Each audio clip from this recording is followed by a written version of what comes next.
आर्यन खान को आज की रात भी आर्थर रोड जेल में ही रहना पड़ेगा, लेकिन आर्यन की जमानत का बॉन्ड भरने के बाद सेशंस कोर्ट से अभी अभी बाहर निकली हैं जूही चावला। और जूही चावला ने कहा कि उन्हें काफी खुशी है कि आर्यन को जमानत मिल गई है और अब वो जल्द से जल्द घर आ जाए। ये तस्वीरें आपके सामने हैं जूही चावला जब ये जमानती बॉन्ड भरने के बाद कोर्ट से बाहर निकली। Come home very very soon. जी जी एंड हिंदी मैम हिंदी में। अच्छा, बस आर्यन घर आ जाएगा, इसकी खुशी है and I think it's a big relief for everybody. लेकिन आज कैसा लग रहा है मैम? क्या प्रक्रिया नहीं, वो सब रहने दीजिए, but the main thing is बस अब बच्चा घर आ जाएगा। बिल्कुल, थैंक यू पूरा। जूही चावला ने कहा यह बड़ी राहत की बात है कि अब आर्यन खान घर आएगा। अब उनसे सवाल हुआ लेकिन आज वो नहीं आ पा रहे हैं तो इस पर वो कुछ बोली नहीं है। हम दिनेश मौर्य के पास चलते हैं। दिनेश मौर्य इस वक्त शाहरुख खान के घर के बाहर मौजूद हैं। जूही चावला पारिवारिक मित्र हैं शाहरुख खान की, वो आज बड़ी खुश थी कि कम से कम जमानत की प्रक्रिया पूरी हो गई है और आज नहीं तो कल वो घर वापस आ जाएंगे। वहां पर इस वक्त आप क्या देख पा रहे हैं दिनेश, क्या अपडेट है?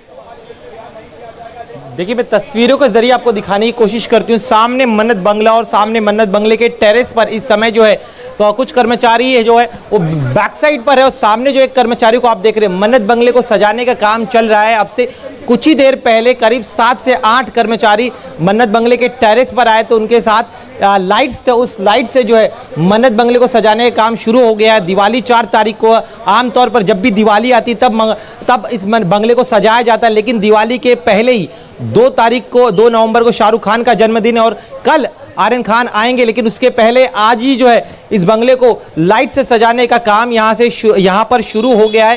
तो इससे आप समझ सकते हैं कि इतने दिनों से जो बंगला सूना था, आर्यन का इंतजार कर रहा था और अब जब आर्यन यहाँ पर पहुंच रहे तो इस घर को सजाने का काम शुरू कर दिया गया। इससे आप समझ सकते हैं कि आर्यन खान को तमाम दुनिया भर की खुशियां दी, लेकिन जिस तरह से पिछले 27 दिन गुजरे हैं शाहरुख खान के परिवार पर, एक ऐसा सपना है जो उसे शायद कहीं भूल ना पाएंगे, जो हकीकत में निकल कर आया। इतने दिनों से वो जेल में है, लगातार तमाम कोशिशें की गई, अब जब जमानत भी मिल गई, आज उम्मीद थी कि वो शायद जेल से बाहर आ जाएंगे, लेकिन वो नहीं आ रहे।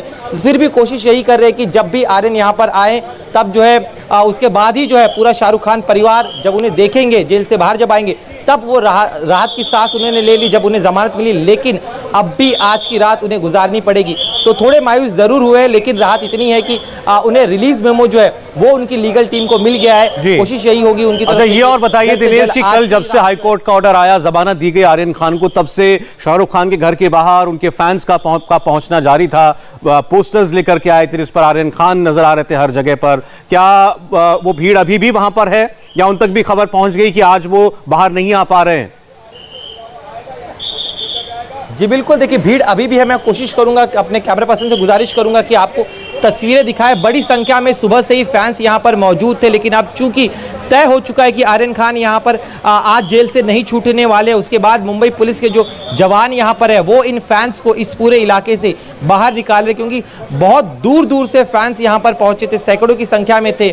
उम्मीद कर रहे थे कि शायद यहाँ पर आज आर्यन को वो देख पाएंगे, लेकिन ऐसा हुआ नहीं और अब मायूस होकर वो यहाँ से लौट रहे। पुलिस भी जो है इसे प्रीमाइसेस को खाली करा रही है, लेकिन आप यही फैंस से हमारी बात हुई, इनका कहना है कि कल भी वो इसी जगह पर सुबह ही पहुंच जाएंगे, क्योंकि आर्यन खान के रिहाई के लिए उन्होंने भी दुआ की थी। और जिस तरह से पूरा घटनाक्रम रहा है 2 अक्टूबर से लेके आज तक का, इसमें कई सारे पड़ाव आए हैं, तो फैंस अब भी शाहरुख खान के साथ है, आर्यन खान के साथ है। उनकी कोशिश यही है, उम्मीद यही कि जल्द से जल्द वो शाहरुख खान को देखे। जो बैनर्स देखे हमने उसमें हर तरफ यही लिखा गया था कि welcome Aryan Khan, welcome our star. तो इस तरह से आप समझ सकते हैं कि फैंस में उत्साह है। स्वाभाविक है, आर्थर रोड जेल के बाहर भी थे, यहाँ पर भी खड़े हैं, लेकिन वो जब तक बाहर नहीं आते तब तक बेचैनी फैंस में इसी तरह से देखी जा सकती है। और मन्नत के बाहर जो है आप किसी भी समय आइए, आम दिनों में भी जब आते तब भी फैंस बड़ी संख्या में होते हैं, और अब जब शाहरुख खान के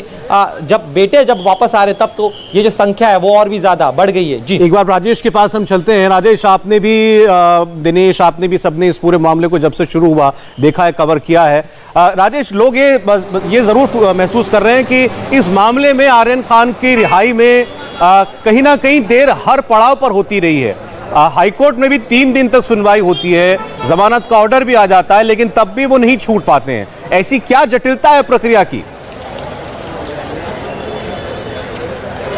देखिए सौरभ, इसका दूसरा एस्पेक्ट भी है। लोग 2 इंटरवेंशन एप्लीकेशन भी फाइल हुई थी और यह भी कहा गया था कि उनका जो बेल एप्लीकेशन है उसे प्रायोरिटी पर सुना गया, लेकिन वहीं दूसरी तरफ जैसा कि आप कह रहे हैं कि जहां पर भी बेल एप्लीकेशन लगाई गई वहां पर देरी हुई। चाहे एनडीपीएस कोर्ट हो जिसने आदेश को सुरक्षित रखा 5 दिनों के लिए और 5 दिन बाद जब आदेश सुनाया तो बेल खारिज किया। हाईकोर्ट में भी 3 दिन तक जो है वो लगातार बेल एप्लीकेशन सुनी गई आर्यन खान की और उसके बाद जो है वो जमानत मिली और आज 3 बजे ऑपरेटिव पार्ट जो है ऑर्डर का आया। उम्मीद ये की जा रही थी कि डिटेल्ड ऑर्डर आएगा, लेकिन ऑपरेटिव पार्ट आया, लेकिन ऑपरेटिव पार्ट पर भी आपको रिलीज मेमो मिलता है और उसमें आप जेल से रिहा होते हैं। लेकिन उसमें उसके बाद एनडीपीएस कोर्ट जाना पड़ा आर्यन खान के वकीलों को। वहां पर 1 लाख का निजी मुचलका था, वो भरना था, दिखाना था। श्योरिटी के लिए खुद जूही चावला आई जो कि शाहरुख खान की दोस्त हैं, लेकिन रिलीज मेमो आने में देरी हुई। जो रजिस्ट्रार ऑफिस है वहां पर कोर्ट में तो जूही चावला पहुंच गई थी, जज के सामने भी पहुंची, जज ने श्योरिटी जो है वो एक्सेप्ट कर लिया, लेकिन उसके बाद मामला गया रजिस्ट्रार ऑफिस में। वहां पर भी कुछ कानूनी प्रक्रिया थी, वहां से रिलीज मेमो जो है वो वापस कोर्ट आता है, कोर्ट में साइन होता है, जूही चावला का भी वहां पे साइन होना था, उसके बाद उनके वकीलों को दिया जाना था।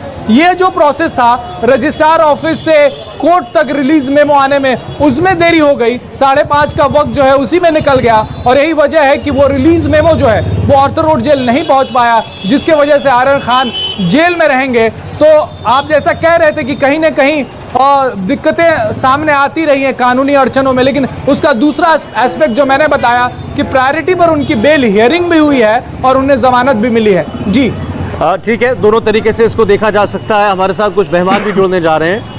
अश्वनी दुबे सुप्रीम कोर्ट के वकील और विकास गुप्ता हाई कोर्ट के वकील हैं, वो हमारे साथ थोड़ी देर में हमें ज्वाइन करेंगे। उनसे भी हम समझेंगे कि ये कानूनी प्रक्रिया आखिर इतना वक्त क्यों ले रही है।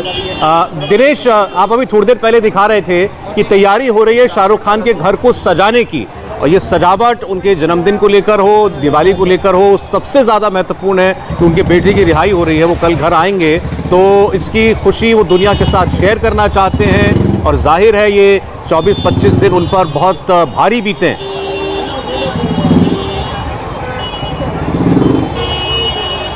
के ऊपर कैसे आप सोचिए, उनके परिवार के जो लोग, उनसे हमारी बात हुई, अरबाज उनके करीबी दोस्त थे, उनसे बात हुई। उनका कहना है कि ये जो शाहरुख का परिवार था एक एक मिनट गिन रहा था। आज के दिन तक की अगर बात करें 2 अक्टूबर से लेकर आज के दिन तक करीब 35,000 घंटों से ज़्यादा का वक्त बीत चुका है। जब आर्यन खान जो है पहले लॉकअप में थे, उसके बाद अब भी वो जेल में है। 35,000 मिनट, माफ़ कीजिएगा, 35,000 मिनट से ज़्यादा वक्त वो जेल में है। अब ऐसे में परिवार का यही कहना है कि जो हुआ उसे भुला नहीं सकते, उसे बदल नहीं सकते, सच्चाई उसे कबूल कर लिया, लेकिन अब यहाँ से भी ज़िंदगी को आगे जाना है। ख़ास तौर पर आर्यन जो है वो महज 23 साल के, उनके पास लंबा करियर है। पिछले साल ही जो है वो विदेश से अपनी पढ़ाई खत्म कर यहाँ पहुँचे थे, लेकिन अब जिस तरह का पूरा वाकया हुआ 2 तारीख से लेकर आज तक, अब इससे आगे बढ़ने की कोशिश जो है वो परिवार द्वारा की जाएगी। एक कानूनी लड़ाई है, उसे जरूर वो लड़ेंगे। दिनेश, अब मेहमान जुड़ गए, जरा मैं एक राय उनकी ले लूं इस प्रक्रिया पर। विकास गुप्ता जी हमारे साथ जुड़े हुए हैं, अश्वनी दुबे जी हैं, AK जैन साहब पूर्व DGP रहे हैं यूपी के, वो हमारे साथ हैं, Viresh Raj Sharma ji senior jail superintendent रहे, वो हमारे साथ हैं। शर्मा साहब, मैं पहले आपसे ही समझना चाहता हूं, ये जो प्रक्रिया है, जैसे आज जेलर साहब जो हैं आर्थर रोड जेल के, उनसे हमारे रिपोर्टर्स की बात हुई और उन्होंने कहा कि भाई हमारा नियम है, हमें हार्ड कॉपी चाहिए, नहीं तो उसके बगैर हम रिलीज नहीं कर सकते। और ये पता चला कि शाहरुख खान साहब के वकीलों ने कोशिश की कि ईमेल के जरिए वो रिलीज मेमो पहुंचा दिया जाए। हार्ड कॉपी के अलावा क्या कोई विकल्प नहीं होता? नहीं, देखिए ऐसा है कि कोई भी अगर डॉक्यूमेंट कोर्ट से जो आता है जेल में, वो ओरिजिनल डॉक्यूमेंट होना चाहिए, अर्थात हार्ड कॉपी होनी चाहिए, या फिर कोर्ट का डायरेक्शन होना चाहिए उस ऑर्डर के अंदर कि जैसे ही इस कॉपी का ईमेल या फैक्स जेल को मिले उनको छोड़ दे, या कोर्ट की जो फॉर्मेलिटी पूरी हो जाए तो आर्यन जी को छोड़ दे। तो जेल मैनुअल में ये प्रावधान होता है कि हमें हार्ड कॉपी ही चाहिए और हार्ड कॉपी भी टाइम पे आनी चाहिए। अगर एक पर्टिकुलर टाइम जैसे 4:30 या 5 बजे तक आज वो हार्ड कॉपी उपलब्ध नहीं हुई है तो फिर रिहाई सुबह के लिए चली जाएगी, दूसरे दिन होगी। ये एक नियम है जेल का। इस जेल मैनुअल के नियम के तहत आज उनकी रिहाई नहीं हो पाई। जी ठीक। और मैं अपनी गलती दुरुस्त कर लूं, शर्मा साहब जो हैं अभी सर्विस में हैं, मुझे लगा शायद वो रिटायर्ड हैं। जी, और विकास साहब ये मुझे बताइएगा, जैसे अभी हम बात कर रहे थे अपने रिपोर्टर से, जब हाईकोर्ट में सुनवाई चल रही थी उस वक्त इंटरवेंशन एप्लीकेशंस लगाई गई और कुछ वकीलों ने यह कहा अदालत के सामने कि इस केस को प्रायोरिटी पर सुना जा रहा है, इनको सेलिब्रिटी होने की वजह से फायदा मिल रहा है। जबकि उसके विपरीत जो समर्थक हैं आर्यन खान के, उनका कहना यह है कि इसमें एनसीबी ने जानबूझकर अड़ंगे डाले, ये रिहाई पहले हो जाती लेकिन अदालतों को मिसलीड किया गया, बार बार उनकी बेल को अपोज किया गया, तो इस लिहाज से उनके साथ नाइंसाफी हुई है। तो सच क्या है? देखिए सौरभ जी, अगर याद होगा कुछ दिन पहले हम आपके साथ शो पे थे, तभी मैंने कहा था कि एनसीबी ने एक बेलेबल ऑफेंस को नॉन बेलेबल ऑफेंस की कैटेगरी में लाने की कोशिश करी। फिजिकल पोजेशन ना होते हुए अगर कॉन्शियस पोजेशन एनसीबी की कहानी को सच मान भी लिया जाए एक क्षण के लिए, तो वो कॉन्शियस पोजेशन भी एक स्मॉल क्वांटिटी 6 ग्राम चरस का था, जो अपने आप में एक बेलेबल ऑफेंस है। आप कुछ ऐसी धाराओं को लगा दीजिए जो कठिनाई हो अक्यूज्ड को उसको समझने के लिए, जिस प्रकार आपने रिया चक्रवर्ती के केस में 27A लगा करके सेशंस कोर्ट में आप सक्सीड करे थे, लेकिन पारदर्शिता और एविडेंस और मटेरियल को एप्रिशिएट करते हुए हाई कोर्ट ने उन्हें बेल दी थी। उसी तरह यहां पर भी वही कोशिश एनसीबी की रही। हाँ, जहां तक सवाल उठता है, मुझे लगता है कि उन्होंने इस बेल को मेंशन थर्सडे और फ्राइडे को किया था और ट्यूसडे को लग गई थी। वही चीज दिल्ली में भी है। अगर आप आज बेल एप्लीकेशन फाइल 12 बजे तक करते हैं तो आपकी 2 दिन में बेल एप्लीकेशन हियरिंग पे आ जाती है। तो मुझे लगता है कि ऐसी कोई जल्दबाजी की बात नहीं रही कि कोई किसी को ज्यादा जल्दी सुना गया है। बेल की यह प्रक्रिया दिल्ली हाई कोर्ट में भी ऐसी है और संभवतः मुंबई हाई कोर्ट में भी ऐसा ही होगा। दुबे साहब, कल मैं बात कर रहा था सतीश माने शिंदे जी से, जो कि वकील हैं आर्यन खान के इस केस में। उनका कहना यह था कि इस केस में तो पहले दिन बेल हो जानी चाहिए थी। पहले तो उन्होंने कहा अरेस्ट ही गलत है, इलीगल अरेस्ट है, और उसके बाद 25 दिन जेल में रखना, यह एक 23 साल के लड़के के साथ बहुत बड़ी नाइंसाफी है। सौरभ भाई, सबसे पहले तो 23 साल की उम्र कोई मायने नहीं रखती क्रिमिनल ऑफेंस करने के लिए। 23 साल की उम्र हमारे सेना के वीर जवान हमारे देश की रक्षा कर रहे हैं, तो ये 22 साल का कोई कभी एनवायरमेंट एक्टिविस्ट बन जाए और 23 साल का कोई कभी यंग बन जाए, इसका प्रोसिक्यूशन की थ्योरी से और इसका किसी क्राइम से कोई मतलब नहीं है। सौरभ भाई, बड़ा आपने वैलिड लॉजिकल प्रश्न पूछा कि पहले दिन बेल मिल जानी चाहिए। होता क्या है कि जो एनडीपीएस है, एनडीपीएस एक्ट एक सेंट्रल स्टैट्यूट है, और सेंट्रल स्टैट्यूट जो ड्रग है इस देश में, उसको इरेडिकेट करने के लिए पाकिस्तान, नाइजीरिया, अफगानिस्तान और तमाम देशों से जो ड्रग की सप्लाई इस देश में हो रही है, तो वो सप्लाई स्ट्रिंजेंट कानून के भय से इस देश में लोग जो है ड्रग नहीं लेकर के उसको बनाने के लिए की गई। और उसमें साफ तौर पर जो नॉर्मल ऑफेंसेस होते हैं सौरभ भाई, उसमें जो बेल होता है वो एक रूल होता है और जेल एक्सेप्शन होता है। लेकिन NDPS act, UAPA act, PMLA act और एनएसए जो है एक्ट, इनमें जो है ये डिटेंशन जो है सबसे पहले सर्वोपरि रखा जाता है और ट्रायल के बाद बेल होती है। तो इसलिए ये कहना कि पहले दिन बेल हो जानी चाहिए, वो थोड़ा सा तर्क संगत और दुरुस्त नहीं लगता। दूसरी थ्योरी की तरफ आता हूं। बेल जब कोर्ट के सामने आती तो कोर्ट अपने डिस्क्रिप्शन पर अपने आप कोर्ट पे, कोर्ट पर अब दुबे साहब बाद में बात करेंगे, पहले तो अरेस्ट पे बताइए। आपने कहा जब ये एक्ट इन्वोक कर दिया गया तो इसमें तो ऐसे बेल नहीं मिल सकती। चलो, ये तर्क की बात लगती है। वो कह रहे हैं कि ये एक्ट लग ही नहीं सकता था, आप अरेस्ट ही नहीं कर सकते थे उसको। अब यहां पर सवाल यह है कि जो धाराएं एफआईआर, हम एफआईआर दर्ज होने के बाद की बात करते हैं, एफआईआर दर्ज होने से पहले, क्योंकि जब एफआईआर दर्ज हो गई तो एफआईआर दर्ज होने के बाद जो जनरल प्रिंसिपल है सेक्शन 173 सीआरपीसी का, वो कहता है कि उसको लॉजिकल एंड पर लेकर जाना पड़ेगा, यानी उसमें चार्जशीट नेसेसरली फाइल होगी। तो चार्जशीट फाइल होगी तो जब एफआईआर पहले दर्ज हुई सेक्शन 8C जो बात करता है, सेक्शन 27 जो बात करता है कंजम्पशन। एक सेकंड, क्या कह रहे हैं गुप्ता जी, विकास जी क्या कह रहे हैं? सौरभ जी, ये एनसीबी और डीआरआई के कंप्लेंट केसेस होते हैं, इसमें एफआईआर रजिस्टर ही नहीं होती है, पहली बात। और दूसरी बात, जो आप 37 का बार बार रिगर्स कह रहे हैं, वो सेक्शन 19, 24, 27 है या कमर्शियल क्वांटिटी का होता है। जब केस ही अगर स्मॉल क्वांटिटी का है और जिसे बेलेबल ऑफेंस माना गया है मुंबई हाई कोर्ट ने, दिल्ली हाई कोर्ट की डिविजनल बेंच में, तो आप उसकी बेल को अपोज करना ही गलत है, सबसे पहली बात। ठीक, इसलिए एक जवाब दुबे जी दे दें, फिर जैन साहब के पास जाऊंगा। आप भ्रमित कर रहे हैं। ठीक है, एक बार दुबे जी। स्टैट्यूट है, मालूम है, लेकिन वो कमर्शियल क्वांटिटी के लिए है। जब चीज ही स्मॉल क्वांटिटी है और अपने आप में स्मॉल क्वांटिटी एक कंज्यूमर के लिए एक बेलेबल ऑफेंस है, तो आप उस बेल को अपोज कैसे कर रहे हैं? दूसरी बात, वकील उनके कह रहे हैं 6 ग्राम वो भी उस व्यक्ति के पास से थोड़ी पाया गया है।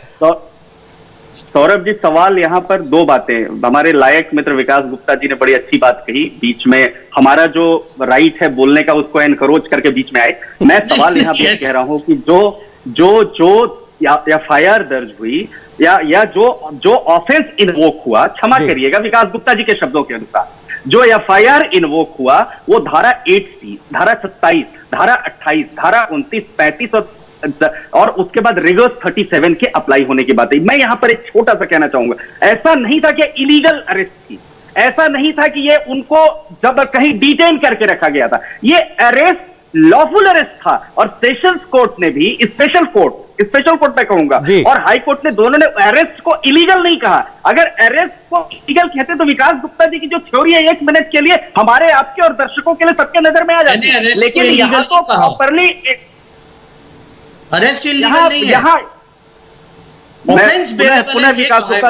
पुनः विकास गुप्ता जी से अभी विकास गुप्ता जी की एक बात का जवाब देना सौरभ जी, बड़ा लीगल प्रेसिडेंट है।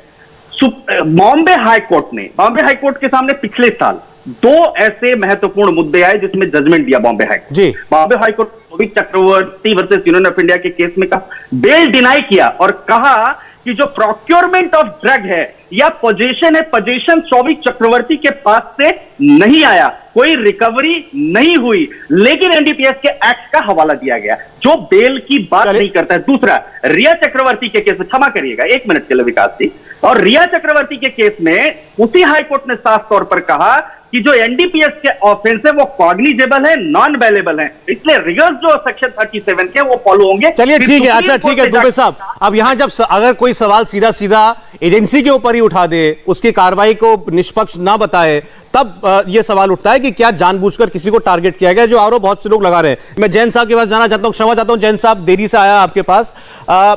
इसमें पूरे मामले में एनसीबी बहुत बड़े सवालों के घेरे में, कटघरे में है। जो कल इनके वकील मुझसे ये कह रहे थे कि ऐसा लगता है कि जैसे वो लोग वहां प्री मेडिटेटेड माइंड से आर्यन खान को ही पकड़ने के लिए आए थे, उनका इंटरेस्ट किसी और में था ही नहीं। उन्होंने शिप पर बोर्ड करने से पहले, जाने से पहले उसको पकड़ लिया, उसके पास कुछ मिला नहीं, उसके दोस्त के पास जो मिला उसको बता दिया कि ये दोनों साथ में कंज्यूम करने वाले थे, कोई मेडिकल टेस्ट नहीं कराया। तो ऐसे में उनका कहना है कि गिरफ्तार होना ही नहीं चाहिए था और किया गया है, तो टारगेटेड प्री मेडिटेटेड तौर पर गिरफ्तार किया है। आप मानते हैं कोई एजेंसी ऐसा कर सकती है? नहीं, मेरा बड़ा स्पष्ट मानना है कि एनसीबी जैसी एजेंसी जो नेशनल एजेंसी है, वो इस प्रकार के किसी हाई प्रोफाइल व्यक्ति के बेटे को इस प्रकार से टारगेट कभी नहीं करेगी। इंटेलिजेंस मिलती है, इंटेलिजेंस जो है वो पॉइंट आउट करती है कि इसका इन्वॉल्वमेंट है, ये कोई रैकेट है बड़ा, नेक्सस है बड़ा, और ये क्रूज के ऊपर इसके उससे जा रहे हैं। क्योंकि जब भी कोई इस प्रकार के हाई प्रोफाइल व्यक्ति के ऊपर हाथ डाला जाता है, मैं पुलिस में 37 ईयर्स रहा हूं, तो आदमी बहुत सोच समझ के हाथ डालता है, बहुत सोच समझ के जो है पूरी लिखा पढ़ी की जाती है। और मैं नहीं समझता कि इस लड़के को कोई जानबूझ के टारगेट किया गया है। ये लोग आगे गलत डायरेक्शन में लेके जा रहे हैं। ठीक है, बेल की प्ली आप ले सकते हैं, पर ये बात एनसीबी ने भी इसकी प्रॉपर पैरवी करी है और हर स्टेज पे पैरवी करी है। हमारे यहाँ अक्सर ये होता है कि गवर्नमेंट एजेंसीज में वकील थोड़े से जो है कमजोर पड़ जाते हैं, पर इसमें एडिशनल सॉलिसिटर जनरल स्वयं अनिल सिंह स्वयं पेश हुए हैं और पूरी बात अपनी रखी है। और किसी भी स्टेज पर ये किसी कोर्ट के सामने नहीं कहा गया कि लीगल कस्टडी है और रिमांड ना दिया जाए, ये कभी नहीं कहा गया। देखिए, मैंने व्हाट्सएप चैट्स अभी नहीं देखे हैं कि जो व्हाट्सएप चैट्स उसके मोबाइल से रिकवर हुए हैं वो बताते हैं कि बहुत ही डैमेजिंग हैं और कई वर्षों के हैं, और उसमें कमर्शियल क्वांटिटीज का भी जिक्र है, दूसरों को देने का भी जिक्र है, कंजम्पशन का भी जिक्र है। ये सब जो डिस्कशंस हैं, इन सबको भी ध्यान में कोर्ट भी रखता है। कोर्ट का भी ये रहता है कि हमारे कंट्री में ये मेनेस जो है, जो ड्रग्स का है, जो बहुत तेजी से फैल रहा है, इसके ऊपर सख्ती से अंकुश लगे और कोई गलत मैसेज बेल से ना चला जाए। नहीं, अब जैसे अभी विकास जी कह रहे थे कि जो ऑफेंस बेलेबल है, जो क्वांटिटी मान लीजिए उनके व्यक्ति के पास से पकड़ी भी गई है वो बेलेबल है, उसके बाद भी एजेंसी रिमांड के बाद भी बेल को अपोज करती रहे, बार बार जुडिशियल कस्टडी में जाने के बाद भी वो कहे कि इनको बेल नहीं मिलनी चाहिए, तो इसको लेकर उनके वकील ये कह रहे हैं, उन्होंने तो यहां तक कहा जैन साहब कि मैं तो लोअर कोर्ट के जज साहब से पूछना चाहता हूं आपने किस आधार पर बेल डिनाई की थी। नहीं, वो मैंने भी इसको केस को क्लोजली फॉलो किया है, उनका अधिकार है ये बात कहने का। पर जो मुझे बताया गया है कि जो व्हाट्सएप चैट्स हैं जो एक ड्रग कार्टेल के साथ में आदान प्रदान है और क्वांटिटीज ऑर्डर की गई हैं, उन सबको जो भी जजेस हैं उनके समक्ष रखा गया, उन्होंने उसको गंभीरता से लिया है। और ये कोई ऐसा नहीं है कि ये फर्स्ट टाइम कंजम्पशन का या ऐसे ही शौकिया जाने का केस है। एनसीबी ने ये प्रूव किया है कि this was going on for quite some time, और उसी वजह से मेरे ख्याल से बेल डिनाई हुई है। पर चलिए, जब भी है बेल अब मिली है। जी ठीक, एक सेकंड, शर्मा जी कुछ कह रहे हैं, बोलिए सर। जी, मैं ये कहना चाहता हूं सौरभ जी, आप कह रहे हैं कि 25 दिन जेल में रखना गलत था।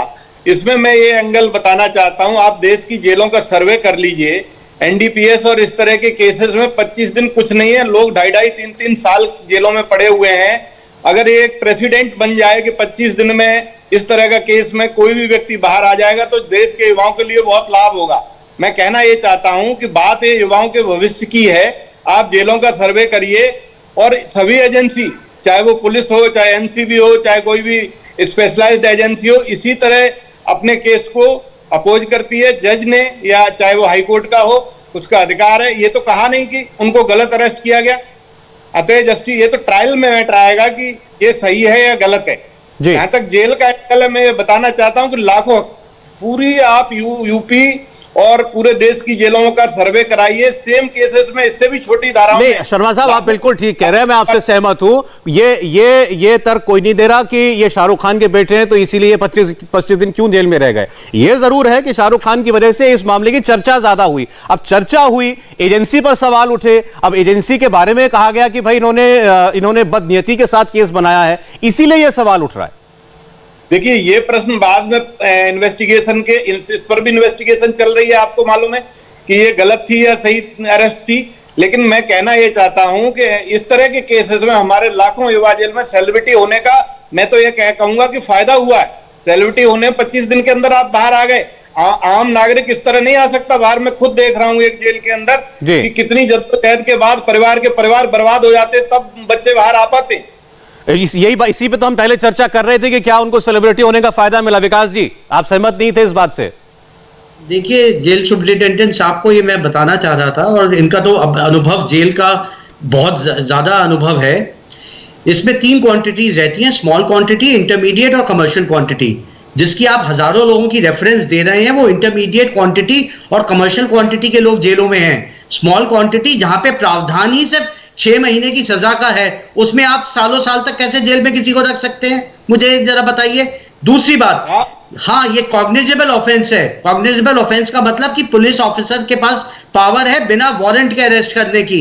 ये जैन साहब अच्छी तरह से जानते हैं। लेकिन सारे ही ऑफेंसेस नॉन बेलेबल ऑफेंस नहीं है। जो ऑफेंस इंटरमीडिएट और कमर्शियल क्वांटिटी के या सेक्शन 19, 24 और 27A के हैं, वो नॉन बेलेबल ऑफेंस हैं। तो कंफ्यूज ना करिए कॉग्निजेबल और नॉन बेलेबल ऑफेंस को। कॉग्निजेबल पावर है पुलिस के पास अरेस्ट करने की, लेकिन ऑफेंस, जिस ऑफेंस में उसको अरेस्ट किया गया, ठीक है, वो अपने आप में एक बेलेबल ऑफेंस है सौरभ, जिसमें बेल तुरंत मिलनी चाहिए थी। एक कमेंट दुबे साहब का, फिर मैं जाऊंगा दिनेश मौर्य के पास। जी सौरभ, 10 सेकंड जी। इसीलिए किसी ने ये नहीं कहा है कि अरेस्ट इलीगल है, लेकिन उसके तुरंत बाद बेल ना मिलना। विकास जी, मुझे नहीं पता इन्होंने कोर्ट में कहा कि नहीं कहा, लेकिन मीडिया से बात करते हुए तो उनके वकीलों ने कहा कि अरेस्ट इलीगल है। नहीं, मैं वही कह रहा हूं आपको कि कॉग्निजेबल ऑफेंस है, पावर है पुलिस वाले के पास अरेस्ट करने की, लेकिन बेलेबल ऑफेंस है, ये इंपॉर्टेंट। चलिए दुबे जी। बड़े आदर के साथ विकास गुप्ता जी को मुझे की बात के डिफरेंटली एक बात बतानी पड़ेगी कि जिस मामले की जांच हो रही थी वहां कॉन्स्पिरेसी का एंगल इन्वेस्टिगेट हो रहा, पहला। दूसरा, अबेटमेंट ऑफ कॉन्स्पिरेसी का केस है। तीसरा, presumption of culpable mental state.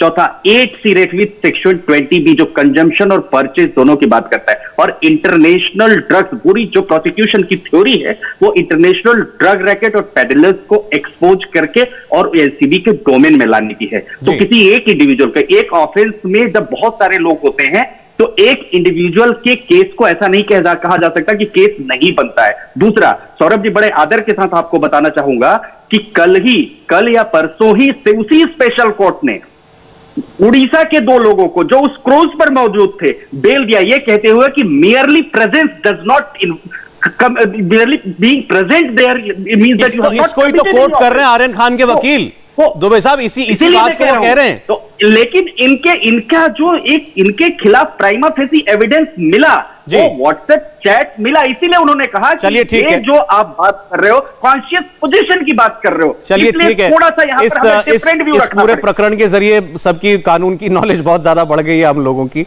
मैं धन्यवाद करूंगा शर्मा साहब, दुबे साहब, गुप्ता जी, जैन साहब आपका। इंडिया टीवी हर वक्त हर जगह डाउनलोड करने के लिए सर्च करें India TV news Google play store या ऐप स्टोर पर।